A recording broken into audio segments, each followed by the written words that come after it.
Adiós. Ay, miren, nomás.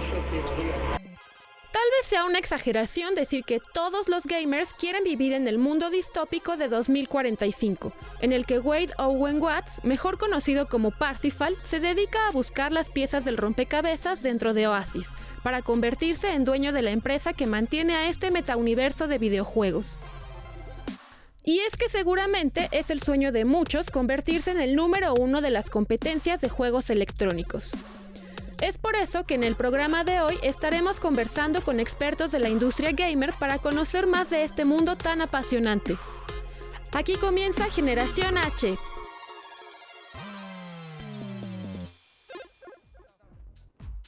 Hola, ¿qué tal? ¿Cómo están? Me da mucho gusto darle la bienvenida a una edición más de Generación H. ¿Qué programa tenemos el día de hoy? No tienen una idea, pero bueno, ya están aquí, ya estamos sentados y estoy muy emocionado, antes que otra cosa, de recordarles que pueden sintonizar esta transmisión a través de distintas plataformas. Una de ellas puede ser Sky en el canal 161 y la oportunidad de recibir esta transmisión es que se lleva a cabo justamente en vivo. Tenemos también la oportunidad de conocer los contenidos de Heraldo Radio a través del 98.5 del FM aquí en la Ciudad de México, el 92.5 del FM en Tampico y el 100.3 del FM en Guadalajara. Correcto, ¿verdad, señor? Ahí estamos. Adicionalmente, tienen también la transmisión en vivo disponible en Easy, en el canal 151, en donde también pueden sintonizarnos todos los días, de lunes a viernes, de 6 a 7, que es cuando está Generación H transmitiéndose. Y les recuerdo también la importancia que tiene, súper relevante para nosotros, las redes sociales de Heraldo TV en dos sentidos.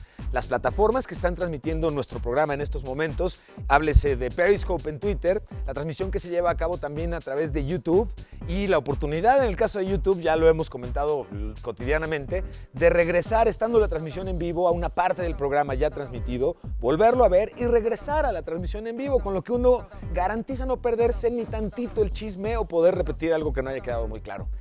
Tengo a un invitado espectacular. ¿Puedo, señor? Eso es todo. Superen eso, novatos, porque para hablar de eSports el día de hoy no hicimos más que, como dirían en la película del Padrino, go to the mattresses. Nos fuimos directamente a la fuente con los expertos. Y el día de hoy, déjenme les presumo y les presento a mi invitado, porque la oportunidad de conversar con él realmente me da mucha emoción. Colt, bienvenido, buenas tardes y gracias por acompañarnos aquí, señor. No, muchísimas gracias a ustedes por permitirme la oportunidad de hablar con ustedes y sobre todo con todo el auditorio de Heraldo, que seguramente estará tratando de aprender muchísimo más de lo que es el mundo de los deportes electrónicos el día de hoy. Es que yo tengo una gran cantidad de dudas y además me emociona mucho poder responderlas a través tuyo. De entrada, si te parece bien, vamos como planteando el tema en general. ¿Qué son los eSports? ¿Cómo definirías correctamente? E incluso de una vez, si quieres, ¿qué no son eSports? Mira, los deportes electrónicos son básicamente cualquier competencia profesional o semiprofesional, ¿sí?, que incluya el uso de videojuegos dentro de una organización que tiene que ser una competencia organizada, una competencia reglamentada y una competencia que promueva a una comunidad competitiva. Si cumplen esas características, el juego se vuelve un deporte electrónico. A lo largo de los años hemos estado viendo ya con fenómenos de 10, 15 años generados por comunidades que deseaban competir y demostrar quién era el mejor dentro de un juego, approaches o acercamientos de las marcas o desarrolladoras de juegos que toman los elementos específicos para la competitividad y hacen juegos muy dedicados y muy específicos para hacer eSports. Hay juegos pensados justo para esta competencia entre equipos. Hay juegos que se planean hoy por hoy desde cero para hacer un deporte electrónico. Hay juegos que la comunidad es quien lo vuelve un deporte electrónico. Sí, por los retos, por la pericia que se requiere. Sí, por la competitividad, las ganas de la gente de demostrar siempre ser el mejor. Es lo que realmente impulsa, esa es la sangre de estas comunidades. Estos eSports, y esto ya evidentemente me parece que será una obviedad, pero bueno, están conformados por una comunidad de gamers, de videojugadores, que vienen de las ¿cómo dicen en el fútbol? De las... Pues sí, de los llaneros, por así decirlo. O sea, sí. Se tiene que hablar, en cuestiones de historia, tenemos que hablar que ha habido dos tendencias bien fuertes en el mundo de los deportes electrónicos. Me encanta la idea. Bien. O sea, originalmente, la mayoría de la competitividad se hacía a partir de personas o de organizaciones ajenas a los desarrolladores. Sí. Que decían, vamos a hacer un juego, vamos a hacer un torneo, y nos podemos ir hasta los 1980s con el Nintendo World Championship de ese momento y algunos otros elementos que sí eran patrocinados por las marcas, pero era nada más para atraer más gente y que esos esfuerzos vendieran juegos, ¿no? Me encanta esto que estás comentando porque además nos dejas muy claro que el fenómeno como tal de los eSports no es un fenómeno de hace 2 años, es un movimiento que viene gestándose desde que nacen los videojuegos. Así es. Y la gente necesitaba tener una plataforma, digamos, como para compartida para decir, a ver, en efecto, ¿quién es el mejor? Sí, originalmente esa clase de torneos, incluso Nintendo en su momento lanzó un cartucho dorado específico para un campeonato en los Estados Unidos que reunía pequeños ciclos de Zelda, de Mario, de Tetris, de Excitebike y algunos otros juegos, y el que lo acabara más rápido ganaba, ¿no? Empezaron también a crearse esfuerzos como lo que fue Twin Galaxies en ese momento, que Twin Galaxies es ese organismo que se dedica a llevar todos los récords mundiales de juegos, avalado también por el Guinness World Records. Y esa clase de elementos se fueron generando. Hay un momento en el cual cierta clase de juegos que estaban totalmente diseñados hacia lo competitivo empiezan a llamar a las personas. Ahí todavía no se imaginaban los desarrolladores que podían hacer de esto un deporte. Correcto, ok. Pero sí tienen la oportunidad de darse cuenta que hay gente que, en Estados Unidos, mencionando otra vez un ejemplo, de pronto la comunidad de Los Ángeles, de un juego en particular, decide cantarle el reto a la comunidad de Nueva York. Y de por sí esa competitividad que hay entre la West Coast y la East Coast empieza a llevarse a esos niveles, ¿no? Entonces, es lo que te mencionaba. Hay dos raíces dentro de los eSports, a mi entender, en mi estudio, por así decirlo. Está el lado comunidad y el lado corporativo. El lado comunidad fue el que le dijo al corporativo, oye, yo existo. Y ha habido diferentes esfuerzos y diferentes situaciones en las que los corporativos y las marcas desarrolladoras toman desde muy pronto la idea competitiva y lo desarrollaron, y otros que se han tardado más y han tomado tal vez un acercamiento que se lleva hacia el, oye, me gusta más que lo hagamos en conjunto, no voy a tomar yo todo esto y cosas de ese estilo, ¿no? Entonces, en mi especialización, yo soy narrador específicamente de juegos de peleas. Eso sí, bueno, ahorita platicamos Entonces, de eso un poquito. Los juegos de peleas son una tendencia de barrio. O sea, realmente ya sea en México, en Estados Unidos, Japón, Medio Oriente, todos los lugares donde se iniciaron la competitividad de los juegos de peleas fue en las arcades, en la calle, o sea, es en las Street chispas, Fighter en de las la maquinitas. farmacia, en las chispas. Exactamente. Ok. Entonces, en las maquinitas la gente iba, ganaba uno, ¿no? El Mofles, por decir alguien, se volvía el mejor del barrio, y ese mejor del barrio se iba y se enfrentaba con el ruletas, y se veía quién era el mejor de la ciudad, y después ese grupo de la ciudad viajaba tal vez a una ciudad cercana y se competía. Y entonces ese fenómeno del eSport de comunidad empezó a crecer en muchísimas partes del mundo. Después de un rato, porque eso fue, te digo, mucho en los 90s, cuando juegos de peleas como Street Fighter, King of Fighters aquí en México, Marvel contra Capcom y muchos otros juegos se pusieron de moda.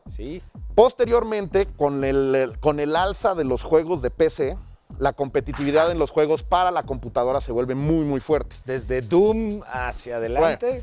Doom no tenía elementos de multiplayer. Correcto, tienes toda la razón. Pero otros juegos empezaron a saltar un poquito más adelante que Doom, y comenzamos a ver cómo juegos tan básicos y tan de 25 años incluso como StarCraft. StarCraft se da cuenta, la gente de Blizzard Entertainment se da cuenta que tiene la oportunidad de empezar a crear elementos competitivos para sus juegos. Desarrollan Battle.net, desarrollan un ecosistema para que la gente pueda encontrar reta entre ellos y jugar de forma online. Y así como ellos, muchas otras cosas empezaron a pasar. No sé, el ejemplo de Counter-Strike, que muchos también mencionan como el padre de los eSports. Correcto, Es una modificación de un juego que se llama Half-Life, hecho competitivo, donde fanáticos lo reprograman y hacen esta clase de juego de terroristas contra terroristas. Ajá, sí. Y Valve lo ve y dice, oye, ¿sabes qué? Los voy a adoptar para yo hacer esto algo competitivo que pueda controlar, ¿no? Ok. Hoy por hoy, Valve y Counter-Strike es uno de los juegos competitivos. Yo creo que es podríamos considerarlo, digo, seguramente los amigos en casa van a hacer cierta clase de polémica al respecto. Ya van a empezar a escribir los comentarios en YouTube por favor, y todo. Sí, bienvenidos. Pero posiblemente Counter-Strike sea ese ejemplo del eSport llevado por la marca hacia la tendencia de la competitividad, y hoy por hoy, con ese momentum, ya es un fenómeno mundial de circuitos internacionales, incluso circuitos de apuestas, escándalos internos de la comunidad, drama por todos lados, y eso se ha exponenciado en todas las comunidades y muchísimos juegos. Me llama muchísimo eso la atención, y ahorita platicamos un poquito más al respecto. Te invito, Colt, a que veamos la siguiente cápsula que nos preparó nuestra redacción sobre la primera competencia de videojuegos. Vamos a ver cómo estaba en ese momento funcionando el entorno, de qué trató, y regresamos y platicamos con nuestro experto. Ya van a ver, vamos y venimos. En la actualidad, las competencias de videojuegos son tan rentables como el béisbol y otros deportes. Por lo mismo, es muy común la existencia de jugadores y equipos profesionales que luchan entre sí y cautivan a audiencias colosales que miran atónitos a sus héroes conseguir el título de campeones en las contiendas locales y mundiales. Pero en el siglo pasado las cosas eran muy diferentes, y muy pocos tenían noción de la existencia de los juegos electrónicos, al menos no hasta noviembre de 1972, cuando la primera máquina Pong de Atari fue instalada. Con todo, unos meses antes, ese año se realizó la primera competencia de videojuegos. Corría el gélido 19 de octubre del 72, cuando unas 2 docenas de estudiantes se dieron cita en Los Altos, California, alrededor de una computadora, en el laboratorio de inteligencia artificial de la Universidad de Stanford, para enfrentarse en el juego de combate de cohetes de ciencia ficción Space War, considerado el primer juego interactivo de ordenador. En ese momento, el laboratorio era uno de los pocos lugares del mundo con un hardware lo suficientemente sofisticado para ejecutar el videojuego. El encuentro, que fue nombrado Intergalactic Space War Olympics, fue organizado por Stuart Brandt, un editor de 33 años que trabajaba en una historia para la icónica Rolling Stone, sobre el potencial de las computadoras para liberar la creatividad y cambiar la sociedad. De esta manera, Brandt publicó una historia como periodista de deportes en la que calificó a los jugadores de hombres magníficos con sus máquinas voladoras, explorando una tecnología de punta, lo que representó el primer evento de eSports de toda la historia. Karen Fabián, Heraldo Media Group. Ya estamos de regreso y bueno, como puedes ver, en efecto, este furor que existe hoy por los videojuegos, no solamente a nivel... Incluso ahorita que estábamos platicando con Colt, hubo una referencia que traje todo el tiempo en la cabeza. Hemos estado hablando de videojugadores con habilidades, para hablar de eSports como tal, que van, por supuesto, arriba de aquel que cuando llegaba a jugar en tu bolita casi te daba hasta flojera, porque era el que llegaba a despachar a todos, ¿no? Y te daba vueltas y vueltas y vueltas y vueltas y vueltas. La idea fue ir haciendo que se encontraran estos buenazos para ir llegando a estos niveles. Pero hablamos de un nivel de especialización bien importante. Ahora, señor, ¿me permite utilizar mi hashtag nuevamente, por favor? Se lo agradezco infinitamente. Superen eso, novatos, porque se están integrando a nuestro programa expertos igualmente como Colt en todo el tema de los eSports, de súper lujo, a quienes les agradezco además mucho el que nos hagan el favor de acompañarnos y visitarnos aquí en los estudios de Heraldo TV. Bienvenidos, buenas tardes. Respiren un poco, ya pasó la parte del tráfico espantoso. Gracias por acompañarnos, que eso es lo más importante. Gracias por la oportunidad de platicar con ustedes. Regálenme, por favor, su nombre y el proyecto en el que colaboran actualmente. Hola, ¿qué tal? Muchas gracias por la oportunidad. Una disculpa, pero el tráfico sí estaba un poquito pesado. Bueno. José Manuel Romero Cuello, presidente de la Confederación de Centroamérica y el Caribe de eSports y vicepresidente de la Federación Mexicana de eSports. Qué gusto tenerte con nosotros. No, gracias, muchas gracias. José Manuel. Y igual una disculpa, sobre todo la ronquera de la época. Yo soy Ismael Silva, soy presidente de la Federación Mexicana de eSports. Maravilloso, muchísimas gracias. Hemos estado platicando en los minutos iniciales del programa, tratando justamente, más bien, no tratando, nos ayudó Colt a definir lo que entendemos hoy como eSports, cómo lo estamos diferenciando de los videojugadores normales, vamos a decirlo así, Y estábamos haciendo incluso un poquito de historia, cómo vamos llegando en términos incluso de tecnología y de plataformas de videojuegos al fenómeno de los eSports, cómo se voltea en algún momento algunas marcas o algunos fabricantes y dicen, a ver, no, sí, vamos a meterle más de interactividad y de competitividad a varios de estos juegos que la misma comunidad fue tomando como propios para los agarrones, pero adicionalmente estábamos platicando cómo es el impacto que esto ha ido teniendo. Y yo quería preguntarles a ustedes, y aprovecho para, además de darles la bienvenida, preguntarles, ¿por qué es importante? Hoy estamos conscientes y vamos a platicar al respecto, porque no es un tema que no hemos tocado, el tipo de negocio que tiene de frente la industria de los eSports. Antes de llegar a eso, ¿por qué considerarían ustedes que es importante que exista una industria de este estilo en nuestro país, por ejemplo? Bueno, Ismael tiene una gran definición sobre por qué es deporte hoy jugar eSports. Maravilloso comenzar con eso, Ismael. Que la compartiera, ¿no? Me encanta, venga. Sí, mira, yo creo que la respuesta tiene como muchos puntos alrededor de esto, ¿no? Sí. Primeramente, y como bien decías, los videojuegos fueron evolucionando. O sea, ahorita mencionabas, ¿no? Cuando alguien llegaba y te sacaban, ¿no? O sea, de hecho ya te dabas cuenta que alguien sabía jugar cuando cruzaba las manos en la maquinita, ¿no? Si ya jugaba manos cruzadas es porque ya ibas a perder. Y era el rey de los combos. Exacto, ¿no? o sea, ya de ahí ya sabías cuál iba a ser o cuánto cambio te ibas a gastar, ¿no? Ya perdí toda oportunidad porque es como de, hay que formarse en la reta. Sí, exacto. Sí. Paulatinamente, todo esto también fue evolucionando. Desde una parte de diversión, de entretenimiento, que así fue como empezó a surgir todo el videojuego. De hecho, como una actividad lúdica es lo que se va realizando. También es que se va generando una especialización. ¿Y a qué me refiero con eso? Cuando alguien te va ganando en la maquinita, es cuando vas empezando a adquirir nuevas habilidades, a buscar nuevo conocimiento, nueva técnica, nueva forma de vencer al oponente que tenías en la colonia, en la farmacia, en la tortillería, en donde sea. Ese grado de especialización que va en educación, en disciplina, en estrategia, son los componentes que ya empiezan a caracterizar el deporte electrónico. Ya pasamos desde una actividad lúdica de entretenimiento hasta una actividad competitiva que requiere varios factores. Uno de ellos principalmente es que la variabilidad misma que te da el videojuego sea equiparable para todos. Significa que si vamos a competir, nuestra habilidad como jugadores sea la que determine la victoria y la derrota y no necesariamente el elemento aleatorio que te da el videojuego, por ejemplo. Un superpoder que te dura media hora y matas a todos. Hay diferentes juegos, por ejemplo, que tú compras esa habilidad. Y ahí ya no está necesariamente igual, ¿no? Me está dando así como un torzón. ¿Qué opinan ustedes de esto? Un rápido paréntesis. ¿Qué opinan ustedes de que la industria de los videojuegos, que estaba basada en la competitividad y en el prestigio precisamente por habilidades, por logros, hoy esté muy orientada a cómprame el pack de gemas, el pack de espadas, el pack de tal? Yo no saben cómo lo sufro ahorita con mi hija, particularmente de 8 años, porque además cometí los pavos, ¿no? Y cometí la grave error maravilla, de decirle, a ver, pero yo necesito 100 en calificaciones para los packsitos. Y entonces ahora me receta varias veces a la semana. Los 100. Papi, me compras las 150 gemas para el dragón del tal. A mí no me gusta. ¿Ustedes qué opinan? Mira, la situación del pay to win es algo que claramente la industria, como los fabricantes, como los desarrolladores, quieren generar, porque es una de las mejores maneras de que esas microtransacciones les remuneran de forma espectacular, ¿no? Más allá de los... Me imagino el grosso que implica eso de entrada.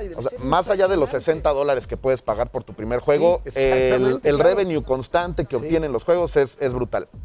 Pero sí ha habido un muy buen esfuerzo por parte de las organizaciones y los juegos competitivos de sacar por completo esa clase de elementos de los juegos competitivos. Tal vez te venden que los trajes, que los sombreros, que los skins y todas esas cosas. En competitivo no. Y eso te lo define la comunidad, que es lo bonito. Eso está padrísimo. O sea, un juego no va a pasar a volverse competitivo si es pay to win. Así de fácil. Hay muchos ejemplos que no quiero mencionar ninguno ahorita para no quemar a nadie, pero que no han podido dar el salto porque simple y sencillamente el pay to win no les deja. y no va a convencerle a la comunidad para volverse un juego de competencia. Que esta diferenciación me parece que a lo largo del programa yo voy a estar siendo insistente en ello. Claro, y ahí hace todo el sentido del mundo. Si vamos a competir, pues que compres una espada y un super escudo, pues ya hay trampa, carnal, ¿no? Claro, digo, hay muchas variantes, como bien lo menciona el Colt. Hay varias variantes sobre las cuales un videojuego puedes empezar a trabajar o a desarrollarlo a la par de lo que también van haciendo toda esta parte de Pay to Win, por ejemplo, los DLCs, ¿no? Sí. Ahorita compras un disco y te cuesta $60 y después viene el primer paquete de DLCs y te cuesta tal vez $30 y después viene otro segundo paquete de DLCs. Al final acabas pagando cerca de 120, 150, lo que cueste. Tranquilamente, Ahora, sí. Cuando ya empezamos a hablar en términos de competencia, por ejemplo, ya también los mismos desarrolladores empiezan a dar ciertas opciones a ello. Parte de eso, por ejemplo, hay veces en las que el propio juego, cuando ya existe una competencia equiparada o igualada, ya te dice no pueden pasar tus elementos de nivel 9, por ejemplo. Sí. Puedes tener cartas de nivel 13 si quieres, pero el competitivo es de nivel 9, por ejemplo. Ajá. O que solamente utiliza ciertos personajes que son los que están incluidos o no dentro de un pack de expansión. Vaya, eso es empezar también a jugar un poco con lo que involucra el propio título. Una parte es bien importante, la misma gente, la misma comunidad de jugadores, tanto profesionales y amateur, son los que van formando o van puliendo lo que significa el competitivo de un título en el momento en el que las opiniones empiezan a volverse encontradas. ¿Qué significa? Vamos a ver si lo incluimos, si no lo incluimos, si dura 10 minutos, si dura 5, si nos vamos a 3, a 4, a 5 rondas, doble eliminación, etc. Esas son las cosas que van puliendo y van formando toda una comunidad competitiva, un juego competitivo y un título que va a tener algo a mediano o largo plazo. Y después también involucra todo lo que está detrás de ello, que el mismo desarrollador escuche a la gente y diga, oye, sí es cierto, si toda la gente me está pidiendo esto, vamos a incluir, vamos a dar una expansión. Hay títulos que inclusive ahorita ya tienen un modo visor de espectador, por ejemplo, que ahora para hacer un stream, por ejemplo, de hacer una competencia, entro a ver. Claro, tú lo quieres ver, yo lo quiero ver, toda la gente lo quiere ver, vamos a transmitirlo y ahora ya tienes ahí un elemento para decir, si tú solo quieres ver, pero no quieres participar dentro de esta batalla, pícale aquí y esto sale y eso se transmite. Suena futurista porque es como bastante avanzado en varios sentidos. Incluso ahorita me gustaría platicar con ustedes un poquito del aspecto tecnológico que ha tenido que involucrarse para que hoy este tipo de esports puedan llevarse a cabo, con varias dudas que seguramente comparten conmigo. Pero antes, regresando un poquito a la parte de la historia de la que hemos venido platicando, tenemos un ¿sabías qué, verdad, señor? Sobre, obviamente, un equipo que ha sido, me parece entrañable para muchos de nosotros, Atari, y el día que lo llevó o que llevó a otro nivel estas competencias. Y cuenta justamente la leyenda que en 1980 Atari realizó la Space Invaders Championship, esto en Nueva York, siendo la ganadora Rebecca Heinemann, quien se convirtió además en programadora de videojuegos. Y otro gran tema del que quiero platicar también con ustedes, la presencia hoy que el tema de género es tan relevante por obviesísimas razones, la relevancia que tiene la participación de las mujeres como videojugadoras y lo buenasasasas que son. Pero bueno, a ver, vamos retomando en este sentido el orden. Les quería preguntar, ¿cómo ha ido avanzando la tecnología para permitir que hoy ustedes dense el lujo de utilizar todo el término que quieran, pero la latencia que necesita hoy tener un videojuego, es decir, los videojuegos han empujado muchos desarrollos tecnológicos e innovación bien interesante. Desarrollo de todo lo que implique con gráficos, por ejemplo, son las tarjetas para videojuegos, las mamás de los pollitos, que ahora se usan hasta para minar bitcoins, ¿no? Claro. Es como irónica ese sentido, pero así de poderosas. ¿Cómo se ha ido dando este desarrollo y qué tan costoso implica para un videojugador llegar a un nivel profesional? No sé, a ver, es que ese es, perdóname, pero es un tema es una respuesta muy amplia. Sí, demasiado. Sí, La principal ahí dedicamos varios programas, ¿eh? O sea, este es el primero de varios. Hombre. La principal cuestión ahí es cuál es la forma en la que el jugador quiere participar, ¿no? Cómo quiere convertirse en parte del fenómeno de los deportes electrónicos. Ok. Si quieres ser jugador, ¿qué juego vas a jugar? Hay juegos que tienen un nivel de inversión muchísimo más bajo que otros. Los juegos de consola tienden a ser más baratos porque nada más tienes que comprar la consola y el juego. ¿Sí? Los juegos de PC tienes que armar tu PC, que tiende a ser más caro. Pero también los juegos llegan a ser más baratos o incluso free to play o gratis de jugar en PC. Entonces, sí es bien amplio. Pero hay un tema que sí me gustaría retomar porque no lo tocamos y creo que es bien importante que lo saquemos, que fue la pregunta que nos hiciste. ¿Por qué tiene que haber una industria de esto, ¿no? En nuestro país, correcto, sí. Una es el lado corporativo, ¿no? Deja una derrama económica más que importante a través de inversiones que se hacen del extranjero hacia acá, pero más importante aún es lo que le podemos ofrecer a la gente. Y por años hemos tenido este estigma de decir el videojugador es flojo, el videojugador no se esfuerza, el videojugador es antisocial.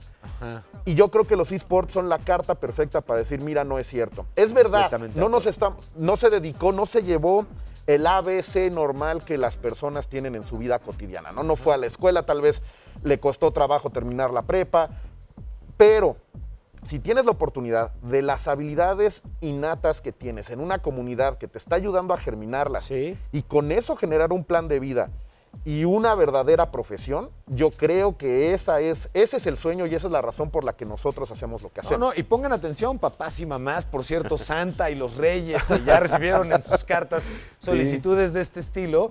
La verdad es que hoy es un hecho y niños y niñas que me están viendo, codeen a sus papás y a sus mamás. Ahora, ojo, bien importante. A ver, venga. Esto no es cosa de que mañana, como el chavo ganó $3 millones en Fortnite, ya no voy a la escuela. Voy a hacer video sport esto es una aventura y es un compromiso de alto riesgo y de alto nivel. Entonces, buenísimo eso, sí. Toma precauciones. Esto es como querer ser el próximo Leo Messi. Correcto. O sea, uno de 35 billones de personas, bueno, no, ya me exageré, no, uno de 6 billones de personas. Tenemos varias caras tristes. Pero es posible. Ya estaban sacando la tarjeta y ya la volvieron a guardar. No está pendiente. Pero no dejen la escuela. ¿Qué pasó ahora? Y creo que es un tema bien importante esto que mencionas. La Federación Mexicana de eSports, que nació hace casi ya 2 años y que la dimos a conocer en febrero de este año, en febrero de 2019, logramos el reconocimiento de la Comisión Nacional de Cultura y Física y Deporte, de CONADE, para que los eSports en México fueran reconocidos como un deporte, como un deporte mental, como el dominó, como el ajedrez. ¿No? Entonces, hoy jugar eSports, jugar videojuegos, es reconocido en México como un deporte. Yo creo que partiendo de eso, los papás que nos están escuchando, viendo, pueden empezar a cambiar un poquito ese concepto que decías tú de es el vago, es el chavo ocioso, es el que nomás está perdiendo el tiempo. Creo que ya lo comentaron aquí, el campeón mundial de Fortnite se ganó $3 millones, un chavito que no llega a los 20 años y que hoy tiene en su cuenta de banco casi $60 millones.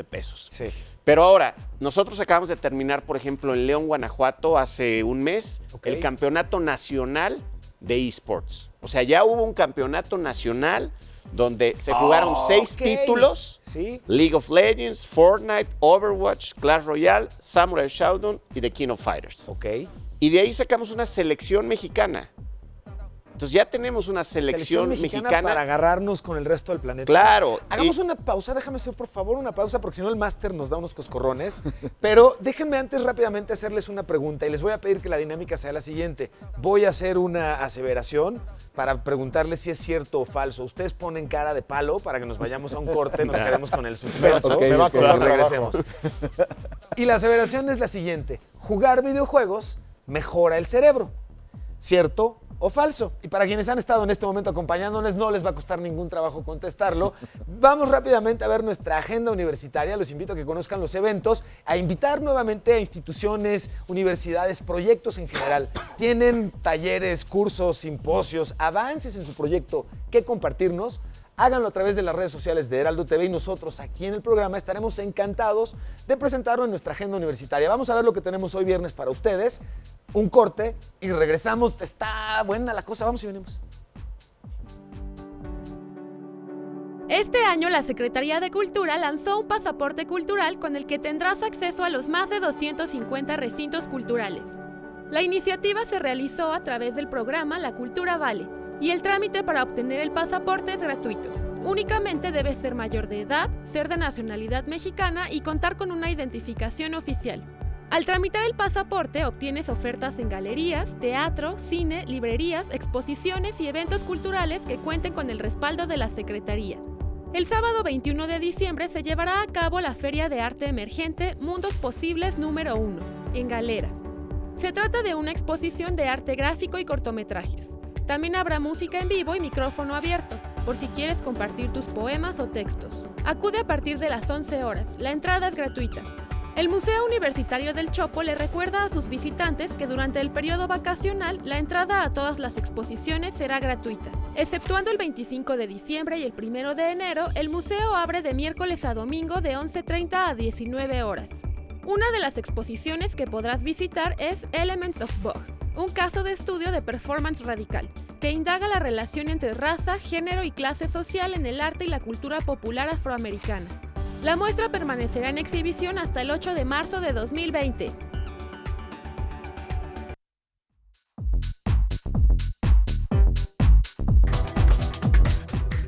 Regresamos.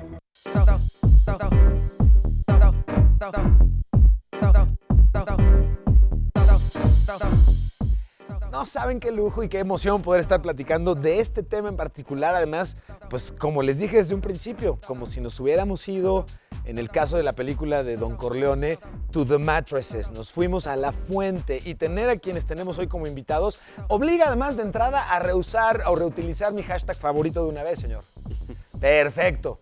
Superen eso, novatos, porque ya vieron los invitados que tenemos el día de hoy para hablar de eSports, para entender correctamente no solamente el fenómeno que ha representado la llegada a nivel mundial de una plataforma, por supuesto sí de negocios, pero es una plataforma de creatividad, de innovación y de competitividad alrededor de los videojuegos llevado a lo profesional que, bueno, ahorita vamos a platicar de los números más o menos que en términos de negocio están generando. Yo les aseguro que han escuchado probablemente mucho de eSports, pero no han escuchado mucho los números que están generando y lo que esto implica, el impacto que está teniendo.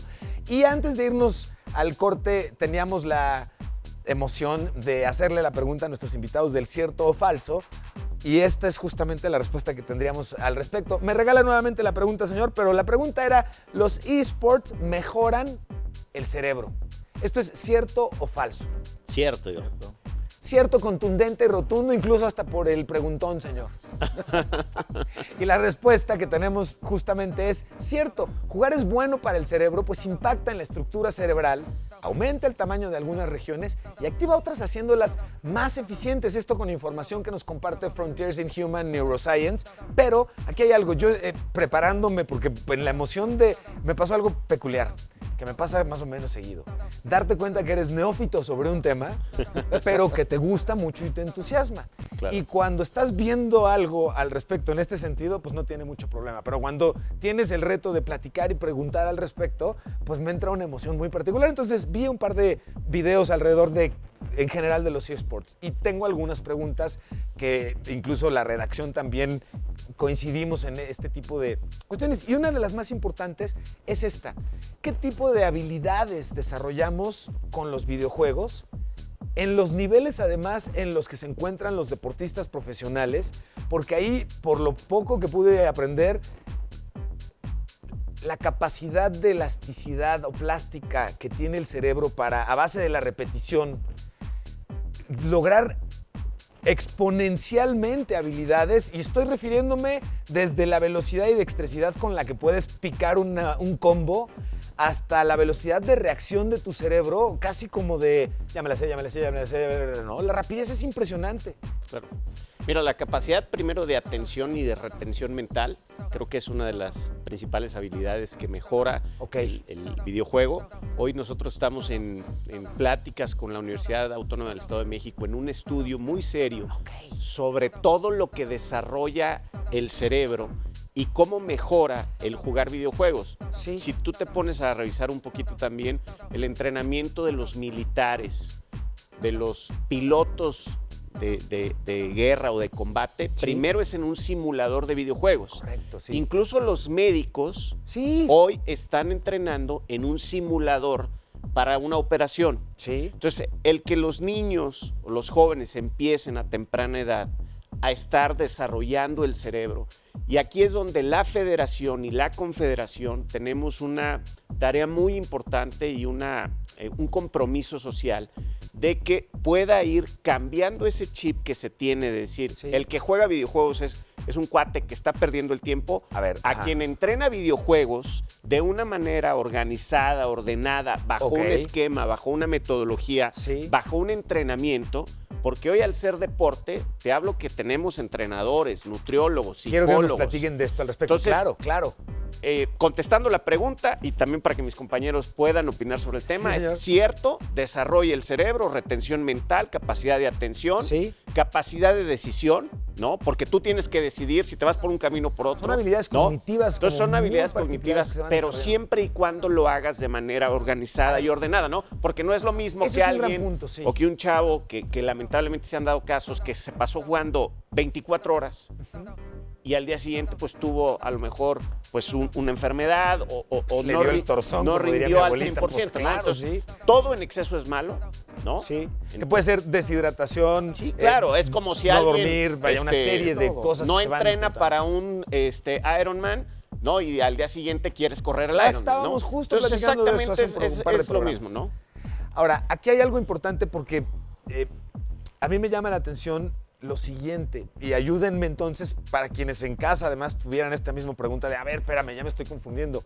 Ahorita me están diciendo que los deportes electrónicos son la octava maravilla, estoy siendo abogado del diablo, pero por otro lado, hace algunos programas, ese mismo flaco, se hace su piso, platicábamos al respecto de cómo hoy existe ya una determinación de que los videojuegos pueden generar cierto tipo de adicción y pueden estar considerados como algún tipo de enfermedad mental.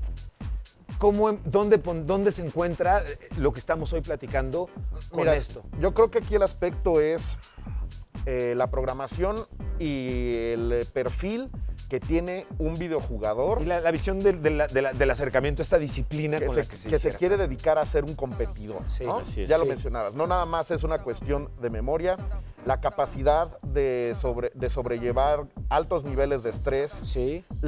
Como ya lo mencionaba también, que se me hace a mí de las más importantes, la capacidad de toma de decisiones bajo estrés. El aprendizaje de las tendencias de un oponente, que son muy, muy, muy importantes.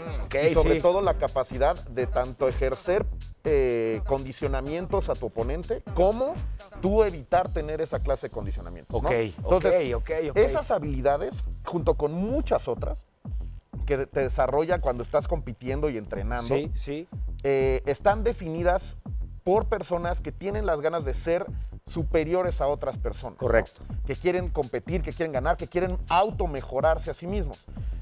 Y yo te puedo decir que del gran número de jugadores de alto nivel y alto rendimiento que hay en este país, la mayoría de ellos son personas que superan éxitos no nada más en el juego, sino en otras cosas. En el extranjero incluso tenemos personas que son campeones mundiales de Street Fighter y que además tienen un doctorado en física. Cuestiones de ese tipo se ven también en nuestro país.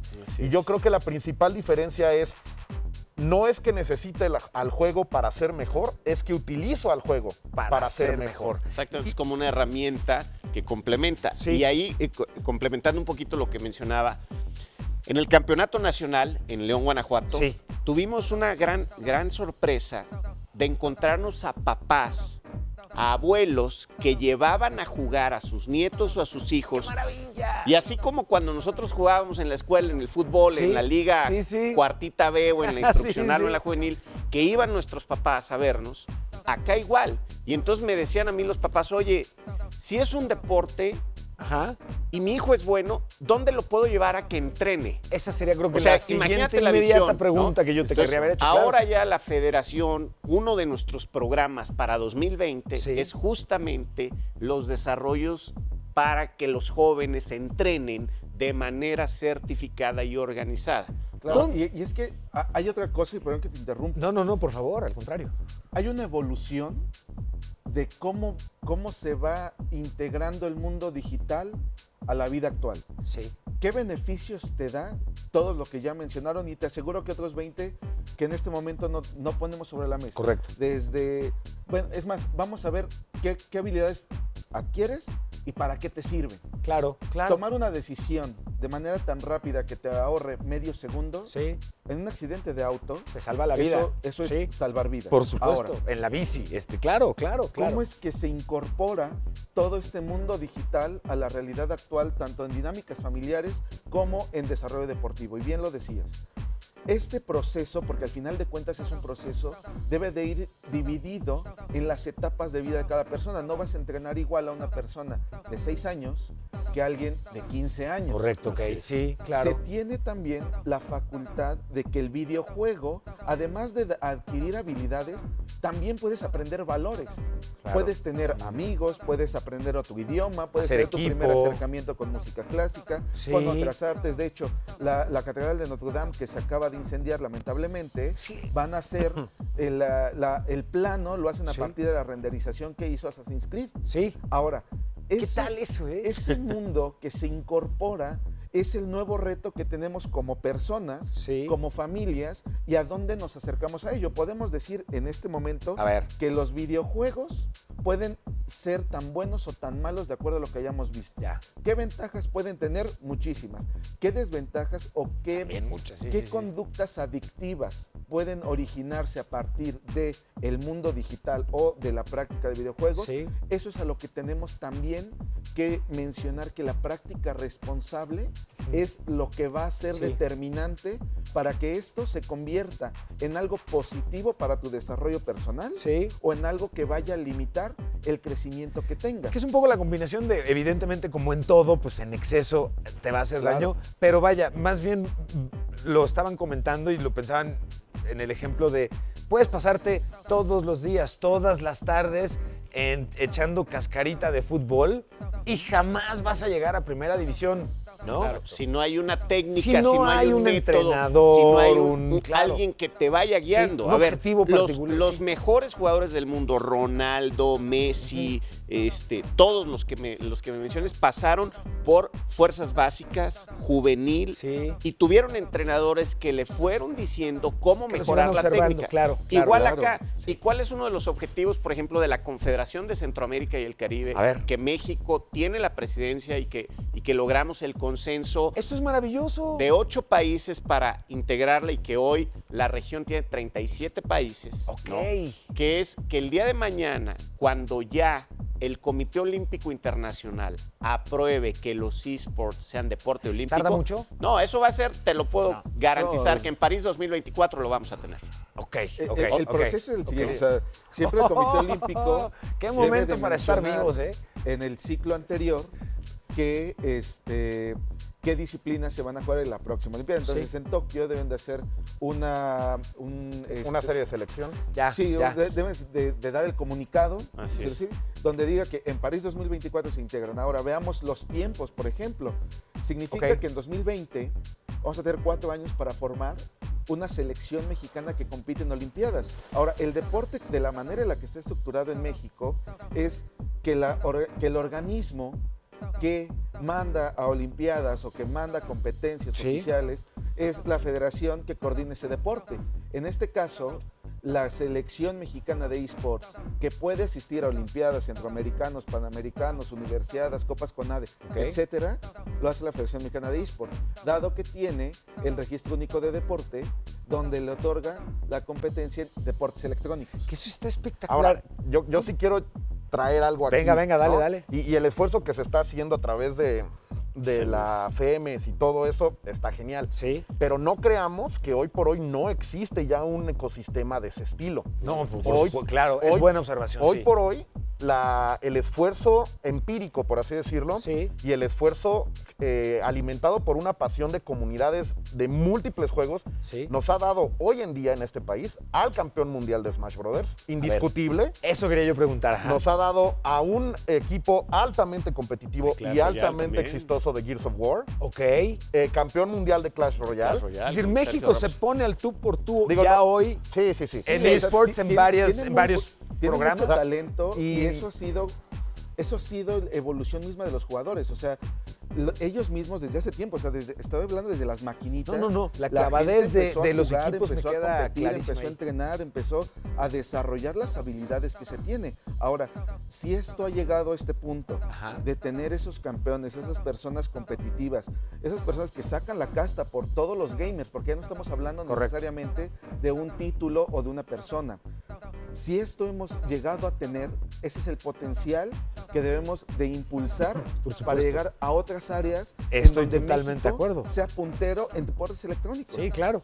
Y aquí yo creo que también lo importante, lo que mencionaba Colt, fíjate, lo que mencionaba es, hoy tenemos campeones mundiales, sí, y eso abre también la posibilidad para que en el momento que esto se catalogó como un deporte, tengamos una base muy importante para que tengamos nuestra selección mexicana a nivel deportiva. Porque antes de que hubiera una federación mexicana en diferentes países, que hoy ya la hay en muchos países, los torneos de altísimo nivel eran organizados por los desarrolladores de los videojuegos. Correcto, Entonces, el torneo de League of Legends, el torneo de Overwatch o de Clash Royale, pero quien lo organizaba era el desarrollador. Entonces, había muchas restricciones también para muchos jugadores que decían, tú nada más puedes jugar League of Legends, pero donde te agarre jugando Clash Royale, te voy a quitar de esto, ¿no? Empezamos a entrar a toda la dinámica. Entonces, todo este avance que ha tenido ha sido impresionante y yo creo que México tiene mucha oportunidad por la cantidad de jóvenes que tenemos, que son casi 40 millones de jóvenes. Y la edad profesional de un gamer, de un gamer profesional redunda entre los 16 y 22 años, ¿no? Perdón por romper ilusiones, señor productor, ya no nos va a tocar, ¿eh? Entonces, imagínate si vamos hay roles ahora, para todos. Pero también, complementando un poquito lo que decías de la tecnología. Por favor. Los que pasamos de 30 años, ¿no? Que creo que somos los cuatro que estamos en esta no obstante mesa. Nuestra evidente juventud, por supuesto. Pero el otro día nos fue a visitar una amiga que era directora de marketing de una empresa. Me decía, oye, es que me dijeron mis jefes que teníamos que entrar a la industria de los esports. Y queremos ver cómo entramos, ¿no? Dice, pero yo no entiendo eso de que alguien juegue. Me voy a ir muy corto. Alguien en Sonora y alguien en Yucatán. Y que están conectados en la misma plataforma. Digo, no. Hoy juega alguien en la India, en China y en México y a la misma hora. Y lo que decía Ismael, hay chavos que han aprendido inglés a través de los videojuegos. En el afán de comunicarme con mi contrincante. Que me han dicho, yo un día entré al cuarto de mi hijo y lo escuché hablando en inglés y yo no sabía qué onda hasta que me explicó. Ese es uno de los objetivos que también, como Federación Mexicana de Esports, queremos tener ese puente de comunicación con los papás y con los hijos. A ver, el campeonato 2020, ya que estamos definiendo, vamos a tener una copa para papás, por ejemplo. Eso ¿no? es Entonces, todo. Te estoy adelantando algo ya, ¿no? ¿Qué tan grande es la comunidad que ustedes tienen identificada en México? Considerando dos cosas, que existe una comunidad que no va a estar, digamos, oficialmente dada de alta, pero que conocemos todos y existe. Y por otro lado, ¿qué tan grande se está dando el movimiento de formalización de una comunidad como la que ustedes ya representan? Mira, grandes números que pueden ser, de hecho mencionabas, ¿no? Grandes datos. Y empecemos a aterrizarlos. ¿Cuánto es lo que vale la industria de los esports en México, por ejemplo? ¿No? El último estudio que hubo valía $1,400 millones. Bueno, fíjate, o sea, échale que es un montón de dinero, ¿no? Para 2020, no estamos hablando de para varios años, es para un año. Ese es lo que vale en este momento. O sea, y va a crecer a 2 dígitos en la región. ¿A qué se debe eso? En muchos casos a la conectividad que existe. Ahorita lo mencionaban. ¿Cómo es posible que alguien en Sonora y alguien en Quintana Roo se conecten y jueguen? Por la conectividad. Inclusive en Ciudad de México tenemos algo que es movilidad deportiva. ¿Qué significa? Que todavía hay zonas en donde todavía no ingresa la fibra óptica. Entonces, si tú vives, por ejemplo, Milpa Alta, Iztapalapa, Tláhuac, te tienes que mover a la Cuauhtémoc, Benito Juárez, porque allá no hay fibra óptica. Y entonces empiezas tu a tener velocidad una desventaja tangible, hablando ya desde el ping hasta el ancho de banda, para eso. Ahora. Y que afecte el desarrollo competitivo del jugador. Claro, o sea, aquí no es que me hayas pegado, es que para cuando yo te respondí. Está muy lento, claro. Ahora, veamos el número de personas. En México se reconocen 60 millones de gamers. es un numerote. 60 millones de personas que juegan videojuegos. Sí. ¿En dónde están? Y ahí empezamos a segmentar en comunidad. Sí. Son tantos que juegan en móviles, tantos que juegan en PC, tantos que juegan en consola. Y de esos que juegan tal vez en consola, están tantos en este juego, tantos en... Es un collage tan grande. Sí, ya es un abanico de especialidades y de edades y de... ¿Dónde considerarían ustedes, si fuera factible mapearlo, dónde dirían dos cosas que me da mucha curiosidad? ¿De dónde están hoy las canteras de gamers más prolíficas y cuáles son las plataformas que más gamers nos están entregando a nivel profesional? Yo creo que no hay un dato específico, no sé, Ismael, si lo tengas. No, es muy variable. Me queda claro. Datos sensibles no, pero discúlpame, de forma empírica, a ver, sí se pueden mencionar. A ver. Hoy por hoy, depende también otra vez, regresamos a la primera complejidad, que es el tipo de juegos que hay, ¿no? La verdad de las cosas es que en cuestiones de juegos en equipo, es todo el país, porque se están generando comunidades muy fuertes de Overwatch, de Rainbow Six, de Call of Duty, en Tijuana, Durango, Monterrey, Ciudad de México, así. Pero los juegos que se tornan presenciales, sí tienen, digamos, canteras, como lo estás diciendo, y hoy por hoy, digo, disculpando a todas, si me está viendo las comunidades de otros lados, regresando al tema de que hoy por hoy un campeón del mundo de Smash Brothers está aquí y un próximo a ser top 5 del mundo casi seguro también salió de la Ciudad de México. Smash Brothers en particular, la región de la Ciudad de México es una de las más fuertes del mundo y además produce constantemente jugadores con potencial de exportar. Es un gran reto exportarlos y ojalá aquí sí hago un llamado a la federación que los asista a obtener los papeles, a obtener lo necesario para salir a competir, que es una de las grandes misiones que ellos tienen. Y no nada más para Smash Brothers, ¿no? Y no solamente para los juegos de peleas. Overwatch está levantando con comunidades muy, muy fuertes a lo largo del país. League of Legends, no se diga. Free Fire. Tal vez no podemos decir el hecho de que haya una zona, pero podemos decir que ahorita la comunidad competitiva de Free Fire en México alcanza y rasca los millones. Claro. De forma espectacular. Exacto. Hablando igual de los datos que tenemos. ¿Cuáles son las ciudades? Nosotros hemos identificado 5 grandes ciudades en donde están los mejores jugadores, pero no por decir menos a los demás. Tijuana, Monterrey, Guadalajara, Ciudad de México y Mérida. Esas 5 ciudades tienen grandes comunidades de jugadores, tienen las condiciones a veces necesarias para que jueguen juegos en equipo. Nuevamente hablando de conectividades, hay 2 grandes rubros aquí también. Uno son los juegos online y otros son los juegos presenciales. Y a veces los dos son diferentes en sí. A veces quien puede jugar muy bien online llega al presencial y nunca ha jugado tal vez en un monitor de un milisegundo y dice, es que en mi casa me sale, pero aquí no. O sea, las características técnicas, la memoria muscular que tienes en tu cuerpo, el entrenamiento que llevas. No es lo mismo estar en tu cuarto con tus audífonos escuchando tal vez a Pedro Infante mientras juegas, que estar con 10,000 personas detrás de ti, teniendo todo el ruido, festejando, presionándote. No me lo puedo imaginar. Eso es completamente distinto. Por eso es que te mencionaba al principio que esto es un proceso. Y es un proceso y es completamente profesional. Y va a llevar mucho tiempo, pero ya se dieron los primeros pasos con la federación, con la confederación, con esta parte de empezar a cambiar el chip, lo que te decía. Es que eso es bien importante. Hoy los papás, que te digo, a mí me sorprendieron, pero me sorprendió para bien. Dice Ismael algo ciertísimo. Este es el primer deporte que se hereda de hijos a papás. Totalmente. ¿No? Totalmente. Porque qué bonita cosa acabas de decir. No, lo dijo Ismael. Ismael, qué bonita cosa acabas de decir. Pero justamente, entonces, hay papás que me decían a mí, oye, ¿dónde lo puedo llevar a entrenar? Porque es muy bueno. Entonces le decía, a ver, ¿es muy bueno contra quién?